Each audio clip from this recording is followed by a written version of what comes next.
UFC Vancouver is definitely going to be one of the more memorable fight nights of all of 2025 because on the 13-fight card, we only saw 4 fights go to the scorecards, with 9 of them ending by stoppage. And in the main event, we saw something extremely rare, specifically in 5-round bouts, and we're going to get into that right now.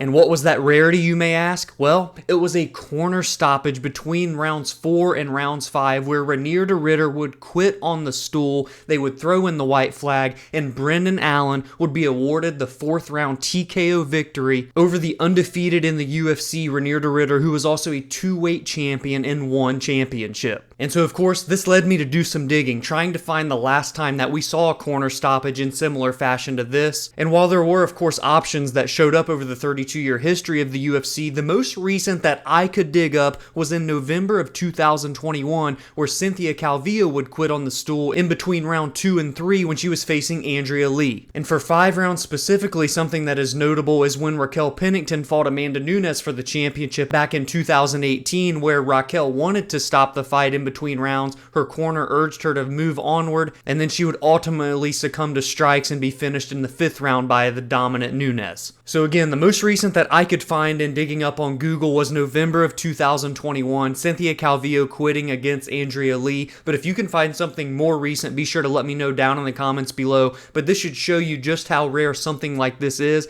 especially when you add in that this was a 5-round main event. And not only was it a 5-round main event, but it was a main event with massive stakes and implications in the middleweight division and in the middleweight title picture. I mean, let's face it, Reinier de Ridder was 4-0 in the UFC with 4 huge victories, most recently a win over Robert Whittaker, former champion, back in July. And if he was going to get a win here against Brendan Allen, whether that would have been by decision or by finish, he was in the front seat for a title shot in this weight class after Nassourdine Imavov. And potentially even before Imavov if he would have had a very convincing win over Allen. And after dominating round 1, getting Brendan down early on in that bout, and having control time for nearly the whole 5 minutes, threatening with submissions, landing ground and pound, although not at an extremely high clip, it could have very well been a 10-8 had he done some more damage. That was how convincing round 1 was for Reinier, and it looked like he was going to coast to a victory and potentially look for a stoppage as the fight went on against Brendan. Because early on in round 2, the same exact thing happened. Reinier was able to get Brendan down, get top control, but this time Brendan Allen was able to reverse,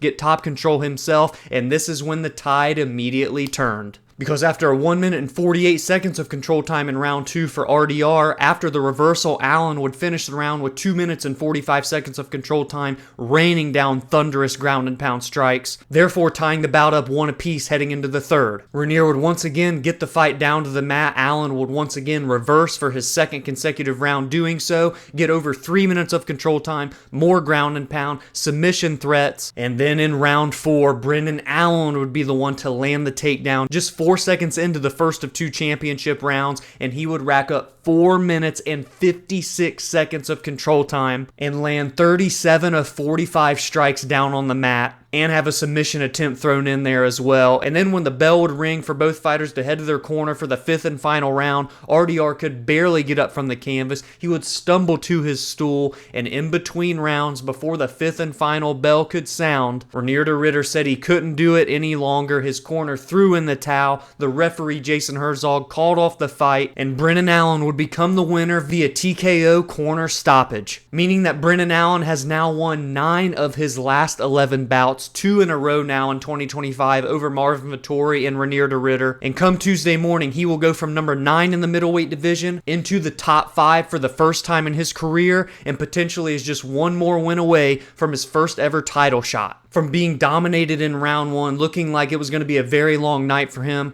to turning the tides in rounds 2, 3, and 4, Brendan Allen had a very eye-opening performance for him, making a statement that he does belong amongst the elite fighters in this 185-pound division, and that he can go through the storm and come out on the other side as the victor. And while it was eye-opening for Brendan Allen, it was also very eye-opening for Reinier de Ridder as well, because through his first 4 UFC fights, we saw nothing like this. I mean, let's just look look back a couple of months ago at the end of July, he went 25 hard minutes against Robert Whittaker, one of the most accredited middleweights in the UFC's history and a former champion. He would even take heavy damage on the feet and be wobbled in that fight by Whittaker, and he still was able to march forward and lead himself to victory there. So this was very surprising to see RDR, even at the end of round 3, barely be able to get back up to his feet, let alone the end of round 4, leading to that corner stoppage where he decided not to continue the bout for 5 more minutes. And when you take into account that he could have maybe had a crazy comeback in round 5 and solidify himself as a title contender to Khamzat Chimaev's newly crowned middleweight throne, for me this automatically eliminates Reinier de Ridder from any potential future title discussions, no matter how much longer he's in the UFC. After seeing what he did here against Allen, I just don't think he will ever be able to reach championship potential in the highest pedigree organization that is the Ultimate Fighting Championship. And I'm more than open to being proved wrong in the future, but I just don't see it because the matchups don't get easier after Brendan Allen. When you consider there's guys like Israel Adesanya, Dricus du Plessis, Sean Strickland, Caio Baralho, all of whom have gone 25 hard minutes, been battle tested, gone through the mud numerous times. So will Reinier be able to get a victory over any of those names I just mentioned? I just don't see it. Even if he were to run it back with a Robert Whittaker, I would heavily favor Whittaker in their second bout. That's how much this performance from Reinier and how the tide turned and how it ultimately would end changed my opinion on his outlook throughout the remainder of his UFC career. As for Brendan Allen, I think it's relatively clear on what you can do for him moving forward because as I said earlier, I believe he is now 1 win away from a title shot. Because yes, this was a huge win. Yes, he's now won 2 in a row, but it wasn't enough to put him above Nassourdine Imavov. So could he potentially sit on the shelf and wait for the winner of Chimaev versus Nassourdine? I suppose he could, but I have a feeling he's going to need to get one more victory, and I believe that the UFC would also agree with that sentiment. So the two options could be a rematch against Sean Strickland, and assuming that would happen in the relative early stages of 2026, that would be a rematch nearly 6 years in the making because they first fought back in November of 2020 where Strickland would get the TKO victory. Or you could have a fresh match against a former champion coming off of a loss in DDP, Dricus du Plessis. It would allow Brendan Allen to get back-to-back wins over the 3 initial guys, RDR and DDP, get a former champion in the UFC on his resume, and from there he would be considered, to me, undeniable for the next title shot after Imavov. So I want you to sound off down in the comments below. What did you make of the Brendan Allen comeback performance and how bad it looked for him in round 1 compared to how he came out in the aftermath? And secondly, what did you think of Reinier de Ridder after dominating round 1, having the tide turn and swing so much against him as rounds 2, 3, and 4 would play out, leading to the corner stoppage? What do you think is in store for Reinier de Ridder in his future in the UFC after this? And lastly, how would you matchmake both of these fighters next? What would you do for RDR if you were the UFC, and more importantly, what would you do for Brendan Allen, the man who came out in the UFC Vancouver main event as the winner? And from a drama-filled main event, we move to a drama-filled co-main event where Mike Malott would earn the biggest victory of his career, his 3rd consecutive win in a row, and he would do so by getting a unanimous decision 29-28 times 3 over the 15th ranked welterweight Kevin Holland. And I say drama-filled because Mike Malott landed a nut shot heard around the world that would lead to Kevin Holland taking the full 5-minute break in the aftermath due to the severity of the blow. And what's crazy is that this severe nut shot came in the first round, the round that Kevin Holland won on all of the scorecards. And the referee Dan Murgliata elected not to take a point from Mike Malott, which is something of note because if you go earlier down on the card, Drew Dober also landed a severe nut shot against his opponent Kyle Prepolec in the 3rd round of their fight, and the referee there would take a point from Drew Dober due to the severity of that because Prepolec also took the full 5 minutes from that blow. So I guess you could just say that there was a lack of consistency between the two bouts because they clearly both were extremely severe shots that caused both Kevin Holland and Prepolec to take the full 5-minute break, something that you don't see very often. And in one fight, a point was deducted because of the severity, and in this fight for Mike Malott, he didn't get a point deducted. Now, I guess it's also fair to say that it wasn't the same referee, so it's just a judgment call at the end of the day, and why can't we just have a solidified rule put in place instead? I guess that's just above my pay grade. If there is anyone out there that's getting a hold of this video that is more familiar with the rules, specifically with the nut shots and how points can be deducted or not deducted, feel free to let me know down in the comments below and elaborate on those details. But regardless, Mike Malott would come on strong in rounds 2 and 3, and he would edge out Holland in the striking realm to get those latter 2 rounds awarded to him on the scorecards. And at 33 years old, in his prime, he will come Tuesday morning be in the welterweight top 15 for the first time, likely capping it out at that 15th and final spot. And so what can we do for the Canadian Mike Malott, who has only lost 1 time in the UFC thus far? I think that you could match him up with someone who is very familiar with his opponent Kevin Holland,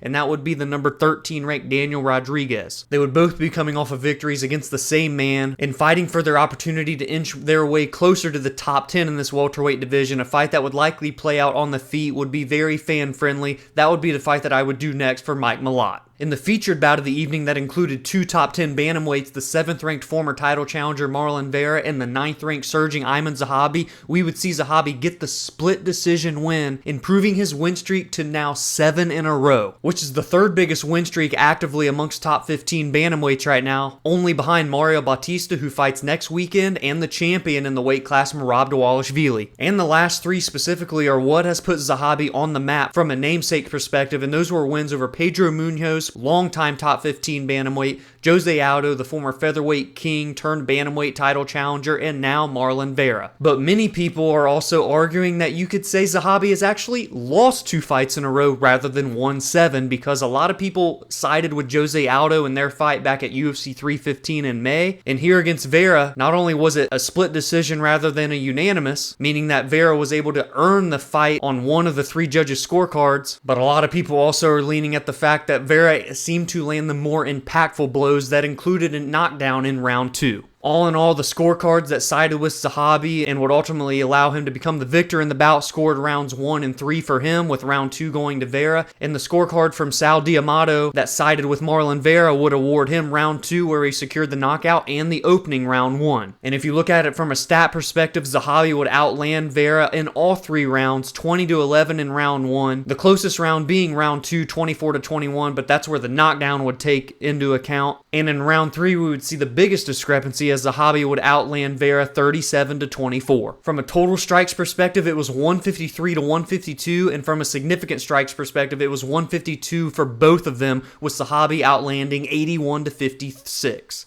So that's absolutely mind-blowing that the numbers were virtually identical, and so I guess there is an argument to be had for Marlon Vera, but I don't think it's a robbery by any means. I feel like either guy could have got the win here, so good on Zahabi for picking up his 7th in a row, and come Tuesday morning, he will be 2 spots closer at least to the top 5 of the bantamweight division, and as he stated on media day leading into Saturday, if Merab keeps running through the division and potentially lapping multiple people, he might just be in the driver's seat for a title shot after just one more win. Now, who would I match up Zahabi with? That is an interesting question, because I don't foresee a fight with him and Sean O'Malley happening, and it's worth noting that there's also rumors floating that O'Malley is slated to take on Song Yadong potentially as early as December, so I guess he could take on Corey Sandhagen, who just lost to Merab a couple of weeks ago at UFC 320. That would be number 4 versus what I'm assuming would be a number 7 ranked Zahabi come Tuesday, or he could take on Davison Figueiredo, who also picked up a victory, and that was last weekend at UFC Rio, as he would halt the momentum of Montel Jackson. Regardless, I feel that if Zahabi can win one more, which would put his win streak at 8, and assuming that Merab can remain the champion, I think that that would be enough to solidify him as a number 1 contender in this weight class. But what would you do in terms of a matchmaking perspective for Zahabi? Let me know down below. And quickly for Marlon Chito Vera, after this close split decision loss, he now finds himself losing 4 of his last 5 bouts, with the only victory coming against Pedro Munoz in August of 2023 at UFC 292. So he's now lost 3 fights in a row, including a championship fight to Sean O'Malley. And so now at 32, he is in his prime, but his fight years would not say the same, as he has been in some wars in the UFC for over a decade at this point, and he's definitely going to take a big step back in terms of his next opponent. Not saying he's going to fight someone not ranked, but it will be someone in the back half between 10 and 15 if I had to guess. And so what I would maybe do is match up 2 guys that are coming off of losses, Marlon Vera versus Rob Font in a fight that would be 4 years in the making by the time it happens in 2026, because they first met back in April of 2022, where Vera would get the decision win over Font. And with both of them, again, coming off of losses, over 4 years since their last fight, and both have competed numerous times since, I think that this is a rematch that would make sense. And the rest of the way, we've got to talk about massive finishes, and none were bigger on this night than Manon Fiorot getting the big bounce back victory over the surging Jasmine Jasudavicius, and she did it in less than 75 seconds. Back in May, Manon would lose a decision to Valentina Shevchenko in her first ever title shot in the UFC, but she made quick work in order to bounce back and keep her name in the title discussion by defeating Jasmine Jasudavicius, who entered UFC Vancouver on a 5-fight win streak and riding a ton of momentum coming off of a finish on the same night that Manon lost at UFC 315, and she did so by submitting Jessica Andrade, the former strawweight queen. And just a little over 1 minute into the bout, Manon would land a nasty right cross that would wobble the legs of Jasmine, and she would go in for the kill. She smelt blood in the water and would end the fight 1 minute and 14 seconds in. And although Jasmine would protest the stoppage, it's clear that it was a very good decision from Dan Miragliotta, because Jasmine was wobbling all over the place as she was protesting the bout. She was taking numerous unanswered blows, many of them very heavy. Manon Fiorot is the rightful winner here, and what a statement win for her to remain relevant in the title discussion, especially when you consider that in a little over 1 month's time from this bout, Valentina will be defending her throne against Zhang Weili, the strawweight champion, moving up in a super fight of all super fights for UFC women's history. And heading into UFC Vancouver, I was steadfast on the fact that Natalia Silva was the undefeated prospect in the UFC that had more than enough earned her crack at a title shot, whether that be Valentina or Zhang Weili, the winner of the UFC 322 co-main event. It didn't matter. Natalia should be up next. The only wrinkle that could have been thrown in there was if Jasmine came in and had a big statement win over Manon Fiorot, but now in hindsight we know that that is not what took place. So I would give Natalia Silva the winner of Shevchenko versus Weili, hands down. So what would I do with Manon Fiorot? Because she is coming off of a loss in her last bout in a title opportunity, leading me to believe that she should at least win one more before getting another crack, even if Weili becomes the new champion next month. So the easiest matchup to do for Manon, considering that Erin Blanchfield is matched up with Tracy Cortez at UFC 322 in November, and Macy Barber is also matched up with Karine Silva in December, although it's not 100% confirmed, it's heavily rumored. That leaves Alexa Grasso, the former champion, coming off of a loss against the aforementioned Natalia Silva, available to take on Manon Fiorot in a fresh matchup for both women that would allow them to keep themselves relevant in the title discussion and maybe even solidify themselves as a title contender depending on who the champion may be around the middle of 2026. But do you agree with me? Would you do Manon Fiorot versus Alexa Grasso next, or would you do something different for the Beast? Let me know down below. The 29-year-old Canadian Charles Jourdain picked up his second consecutive submission victory, and this time he did it against the longtime veteran and ultra-durable Davey Grant. After spamming flying knees, he was able to injure Davey Grant on the feet, which would then allow him to jump the ghillie. Shout out Dustin Poirier, who I know was proud. And he would get the 3-minute and 5-second guillotine choke submission, meaning that he has now finished 15 of his 17 professional victories with 8 knockouts and 7 subs. And the last 3 victories for Jourdain not only have been by way of submission, but all 3 of them have been by guillotine choke. So it's now safe to say that Charles Jourdain is a solidified member of the Gilly Goose Club. And it's worth noting that the last loss for Jourdain was in June of 2024, and that was against Lord John Silva, who's a top 15 featherweight. So after these back-to-back submission victories, Jourdain is not that far away from a top 15 fight. It's not even crazy to think that he could get number 15 or so in his next outing. We talked about Drew Dober earlier in the video because he was deducted a point in the 3rd round of his fight against Kyle Prepolec after landing a devastating nut shot that would force Prepolec to take the entire 5-minute break in order to continue the bout. And after that point was deducted, Drew Dober came out like a damn freight train, as Michael Jordan would say. That's all I needed for him to do that, and it became personal with me. And good on Dober for recognizing that after losing that point, he was maybe staring down the barrel of a decision loss had the fight went on. So as soon as that fight would restart after the point deduction and 5-minute break, Drew Dober would spam strikes at Prepolec's face that would have him injured. He would finish him with knees up against the fence, and what a TKO victory for the longtime veteran and 37-year-old Dober, who actually just turned 37 the day after UFC Vancouver on October 19th. And it was a big bounce back for Dober because he had lost his last 3 fights in a row, and the last 2 were by TKO. Manuel Torres, John Silva, and a decision loss to Renato Moicano. So this was his first win in over 2 years. You have to date back to October 7th of 2023 against Ricky Glenn, where he would get a first-round knockout there for Dober's last victory. And not only was it a bounce back after 3 straight losses for Dober, but it was a history-making moment for him as well. Because heading into UFC Vancouver, he was tied with former interim champion Dustin Poirier for most knockout wins in lightweight history with 9, and after this third-round TKO, he now sits amongst the top with 10 knockouts, the most all-time in the UFC's illustrious lightweight division's history. The Mongolian murderer Aoriqileng picked up a 21-second one-punch knockout over Cody Gibson, the former Ultimate Fighter alum, and what was also his first victory since the same night that Drew Dober last had his victory, October 7th of 2023, so good on these veterans for bouncing back on the same night in Canada. The Bulldog Bruno Silva would bounce back from his 2-fight skid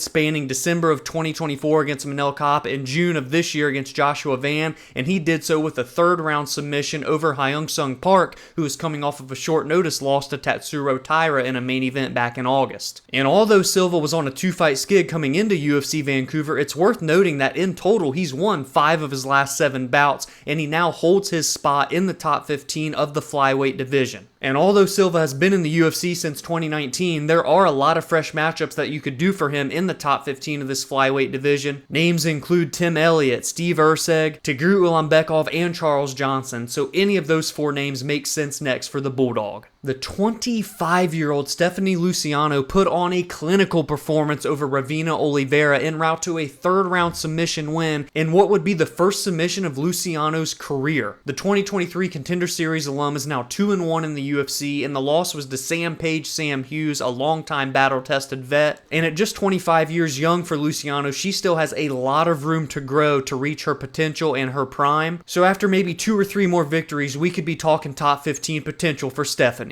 The 6'6" Dutch kickboxer Yousri Belgaroui from the Netherlands picked up his debut victory against Azamat Bekoev after a back-and-forth war rock'em sock'em robot style on the feet, where he would get the finish in the third round in just 55 seconds. At 33 years of age, he is now 9-3 as a professional, with 7 of his 9 wins coming by way of knockout, and he has never been finished, all 3 of his losses by way of decision, so a supremely durable, crazy tall, rangy middleweight.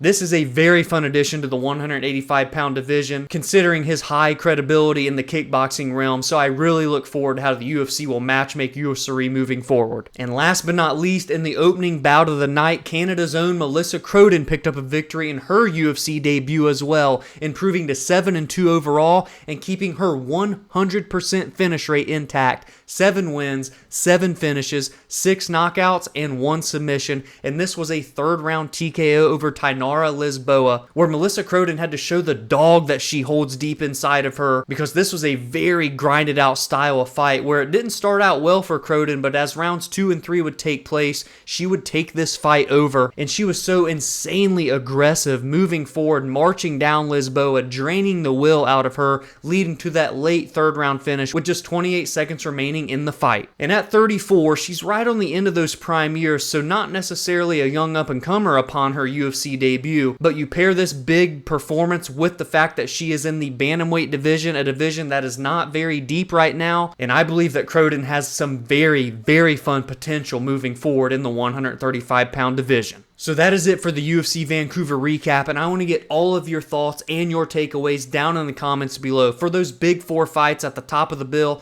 all the way down to the prelim opener with Melissa Croden's TKO finish. What were the standout performances for you and fights as well, and how would you matchmake the big time winners and even some of the losers moving forward? If you enjoyed this recap, please be sure to drop a like and subscribe to the channel if you are new, because we are on the road to reaching 1,000 subscribers, and the goal is to hit that mark mark before the end of 2025, so any and all support is greatly appreciated. Alongside with my weekly recaps of the biggest results from every card, I also break down and discuss the best fights and storylines heading into each weekend, and I give my thoughts and opinions on MMA news and fight announcements. You can also join the discussion on social media at Verbal Spar MMA on X, Instagram, and TikTok, as well as like the Facebook page Verbal Sparring MMA, and you can follow on your favorite audio listening platforms such as Spotify and Apple, where every Monday and Friday podcast episodes release there. Have a great week, and I will see you all in the next video.